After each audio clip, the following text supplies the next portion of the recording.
আসসালামু আলাইকুম। একদিন এমন আসবে, রাত অনেক লম্বা হবে, মানুষ ঘুমাতে ঘুমাতে ক্লান্ত হয়ে যাবে, কালো এক ধোঁয়া গোটা পৃথিবীকে ঘিরে ফেলবে, পশু পাখিরা মাঠে যাওয়ার জন্য ছটফট করবে। ঠিক এমন সময় আকাশ থেকে ছোট ছোট আলোর কণিকা দেখা যাবে। মানুষ খুশিতে চিৎকার করতে করতে বাহিরে বের হয়ে আসবে, কিন্তু তারা বাহিরে বের হয়ে অবাক হয়ে দেখবে সূর্য পূর্ব দিকে না উঠে পশ্চিম দিক থেকে উদিত হয়েছে। ঠিক এই সময় মানুষের মনে হবে কিয়ামতের পূর্বের কথা।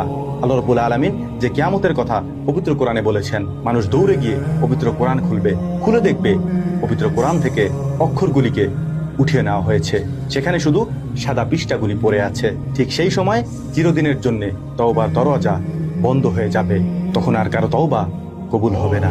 এ সময় গোটা দুনিয়াতে এক ধরনের ঠান্ডা বাতাস প্রবাহিত হবে, সাথে সাথে গোটা দুনিয়াতে থাকা সকল মুমিন এবং নেককার বান্দাদের রূহ কবজ করে নেওয়া হবে।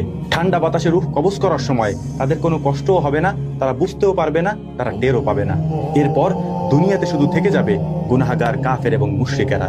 এরপর আল্লাহ তাআলার নির্দেশে ইসরাফিল আলাইহিস সালাম সিংগায় প্রথমবারের মতো ফুৎকার দিবেন। প্রথম ফুৎকারে গোটা দুনিয়া কেঁপে উঠবে, ভূমিকম্প হবে, এমন প্রলয়ঙ্করী ভূমিকম্প হবে যে গোটা দুনিয়াতে থাকা সমস্ত মানুষ মারা যাবে, সমস্ত জীবজন্তু মারা যাবে, আসমানের তারাগুলি ভেঙে ভেঙে পড়বে, জমিন ফেটে যাবে, সমুদ্র, সাগর, মহাসাগরের পানিগুলি আগুনে পরিণত হবে। পৃথিবীকে নিঃশেষ করে দেওয়ার পর এমতো অবস্থায় কতদিন থাকবে আল্লাহ তাআলা সেটা ভালো জানেন। এরপর আল্লাহ তাআলা বলবেন, আজকের ক্ষমতার মালিককে, আজকের ক্ষমতা কার? এ সাগর, তোমার বড় বড় ঢেউগুলি কোথায়? এ পাহাড়, তোমার উচ্চতা কোথায়? এ আকাশ, তোমার বিশালতা কোথায়? আজকের ক্ষমতার মালিককে? আল্লাহ তাআলা নিজেই উত্তর দিবেন, আজকের ক্ষমতার একমাত্র মালিক আল্লাহ সুবহানাহু ওয়া তাআলা।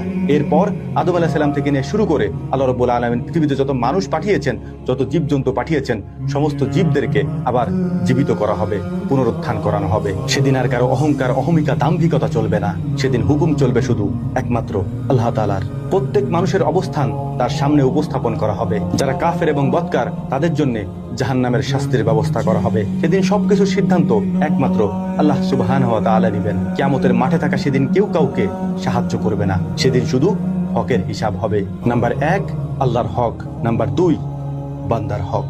আল্লাহ রাব্বুল আলামিন বান্দার কাছ থেকে রবের হক বুঝে নেবেন এবং মানুষ মানুষের কাছ থেকে বান্দার হক বুঝে নেবেন। পবিত্র কোরআনের 99তম সূরা, সূরা জিলজাল যদি আপনি পড়ে থাকেন, আপনার সামনে কিয়ামতের এই পরিবেশগুলি, কিয়ামতের এই দৃশ্যগুলি খুলে খুলে আল্লাহ রাব্বুল আলামিন বর্ণনা করেছেন। আপনার কাছে মনে হবে আপনার সামনে উপস্থাপন করা হয়েছে এটি। অবশ্যই পড়বেন সূরা জিলজাল, পবিত্র কোরআনের 99তম সূরা। আল্লাহ রাব্বুল আলামিন আমাদের সকলকে কিয়ামতের পূর্বে সকল ধরনের ফিতনা থেকে বেঁচে থাকার তৌফিক দান করুন। ওয়া মা তাওফীকি ইল্লা বিল্লাহ। রাসূলুল্লাহি ফাতহুন